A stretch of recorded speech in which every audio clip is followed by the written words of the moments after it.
for a job, gets best brutal response ever. There's a reason that Colin Kaepernick has been out of public view for the last few months since his anti-American stunt all last season backfired on him in humiliating fashion. Since the second he decided to take a knee for the national anthem and become the Black Lives Matter poster boy for every single game of the season, his career began to crumble to the point of extinction he's found himself in today. Just when he thought he had taken the last hit to his ego, when not a single team wanted to draft him as a free agent, he just got blindsided by more bad news that he definitely deserved after begging for a job and getting an absolutely brutal response instead. Kaepernick was reaching a high point in his NFL career when he decided to go low for an entire season and use his public platform to disrespect our country and those who defend it. He didn't think he would pay for it in any way, especially with the support he got from Barack Obama and all of his Black Lives Matter goons. However, now, he's wondering where all of his friends are who once had his back but are now nowhere to be found when he needs them most as an unemployed guy. Nobody wants to risk their own livelihood in hiring for any capacity, as he just learned, in the worst way possible. Citing an anonymous general manager from one of the teams in the NFL's American Football Conference, AFC, told Bleacher Report that Kaepernick has 3 major points working against him, World News Politics reports. When the free agency first began, Kaepernick probably just assumed that everyone would have forgotten about his sideline antics. They didn't and definitely don't want anything to do with his anti-American attitude at the huge risk he is to a team's reputation. They aren't just avoiding him because of what he represents and the fact that his playing skill has been on a steep decline, it's also because NFL executives said that they genuinely hate him, according to the Tribunist. It's not just a small few who are avoiding what would inevitably become the Kaepernick curse, it's the majority. 70% of teams are willing to decline any talent he would bring them next season because genuinely hate him, and can't stand what he did, the report added. They think showing no interest is a form of punishment, the general manager said. According to Bleacher Report, some teams believe Kaepernick cannot play at a high level anymore. The fear of backlash is real, especially now more than ever since Americans have an outspoken patriot as president now and not one like Barack Obama who would make excuses for or praise such sickening behavior. Kaepernick's stance is more unpopular today than ever before, which shows a great sign of a new era we entered into with the swearing-in of Donald Trump. Let's not forget his public statement during his highly paid season. "I am not going to stand up to show pride in a flag for a country that oppresses black people and people of color," he said. "To me, this is bigger than football, and it would be selfish on my part to look the other way. There are bodies in the street and people getting paid leave and getting away with murder." That rhetoric worked under Obama, but not under Trump, and America is better off because of it. Not even Black Lives Matter is shouting this anthem anymore because nobody is giving them attention or reparations for it. It's not ironic how all of this rhetoric has slipped into oblivion now that we have a new sheriff in town who doesn't support it. Looks like Kaepernick just learned an important lesson in patriotism and that the country who supported his sports career doesn't stand by his political statements that had no place in the stadium. Fed up Trump has had enough. Kim Jong-un just got a blunt message not to F with America anymore. In an unprecedented show of unity by Japan, South Korea, China, Great Britain and the United States of America are all taking part in US-led anti-pirate exercises in the Gulf of Aden. The exercises are taking place amid the rising tensions with North Korea, led by its murderous dictator Kim Fatboy Jong. In a truly intimidating show of force, the USS Carter Hall, South Korean destroyer Choyong, British frigate HMS Monmouth and Japanese destroyer Terizuki, were all witnessed taking part in the drills. Via the Daily Mail, South Korea and America have taken part in joint military drills as cooperation between the two allies steps up amid tensions with Kim Jong-un. The USS Carter Hall, a dock landing vessel, and South Korean destroyer Choyong were pictured on maneuvers together in the Gulf of Aden on Friday. They were joined by the British frigate HMS Monmouth and Japanese destroyer Terizuki to take part in the anti-piracy drills.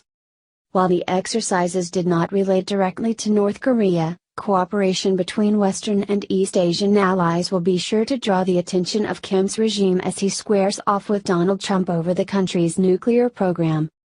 South Korean Navy Captain Kim Kyung-ril told reporters, the latest joint exercise helped build up trust among the navies of the four countries and beef up their joint operability. Just 6 short months ago, these 5 nations all working together would have been something out of fiction. But as we all know by now, the new American President Donald Trump isn't the same as all the ones that came before him. South Korea, Japan, and Great Britain helping us are no big deal since they have been our allies as far as most can remember these days. But to have China, who was once defending North Korea, is a huge step towards having real and lasting peace. Many must be asking how President Trump was able to get China to actually help and become an ally. And not to mention how they shun North Korea, to the point where they actually sent back a whole shipment of coal. Easy, as President Ronald Reagan coined it, peace through strength. In China's case, that strength is economic. The only reason China is the superpower it is because America buys the goods they produce, which these days are most of what we have available to us to purchase. If the US would slap tariffs on the good, things wouldn't go so well for China, and if we would decide to stop buying what they are selling altogether, it's estimated the China economy would collapse within a week. Talk about a fragile dependency on China's part. Breaking, US plane just went down en route to North Korea after Trump's warning. Here's who is on board. Tensions with North Korea over the past couple weeks have been incredibly strained following President Trump's airstrikes in Syria. As Kim Jong-un continues to rattle his sabers and spout off with threats of nuclear war, more of our forces continue to be deployed to the Korean peninsula as a show of force. Now breaking reports are coming in of a tragic event that just happened to one of our F-18E Super Hornet fighter jets after a pilot attempted to land on the nuclear-powered aircraft carrier, the USS Carl Vinson, in the middle of the ocean. Times of San Diego reports that as the pilot of the F-18 Super Hornet was attempting to land, that something went horribly wrong as he was nearing the massive naval vessel. He apparently lost control, and the jet crashed. Narrowly missing his death, the pilot was thankfully able to eject, where he was rapidly rescued by a nearby helicopter. So far, no major injuries have been reported. A statement from the commander of 7th Fleet Public Affairs read, a pilot safely ejected and was quickly recovered by a helicopter assigned to HSC-4 aboard USS Carl Vinson while conducting routine flight operations during a transit. The incident occurred as the F-18E assigned to Carrier Air Wing 2 was on final approach to USS Carl Vinson, the statement continued. The incident is currently under investigation. The pilot is being assessed by the medical team on board USS Carl Vinson, and there are no apparent injuries at this time. Times of San Diego reported. The Vinson and its strike group is headed to waters off the Korean peninsula after a training exercise with the Royal Australian Navy. The group's deployment has been extended for 30 days amid rising tensions with Communist North Korea. The Navy said the pilot was being assessed by the medical team on board USS Carl Vinson but had suffered no apparent injuries. The crash is under investigation. View image on Twitter. Conservative Tribune reported. The Carl Vinson, which is based in San Diego, had been near Singapore a couple of weeks ago when it was reported to have been headed toward North Korea, but was later found to have first rendezvoused with elements of the Royal Australian Navy for a training exercise. The incident occurred in the Celebes Sea, which is located between the Philippines and Indonesia, a good distance north of Australia but still a long way south of the Korean peninsula. Thank God that our pilot was able to make it out alive.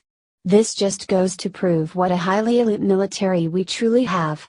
The pilot's quick thinking response from years of training no doubt came into play, as well as the fast reaction of a nearby rescue helicopter. Had this pilot been in the poorly trained North Korean army whose military possessed archaic equipment from the Soviet era, there's no doubt this pilot would be a smoldering ember in the Korean peninsula at this point. Finally, Trump just picked up his phone and did the one thing Obama never could. President Trump just proved to the world why he's already a 10 times better president than Obama ever was.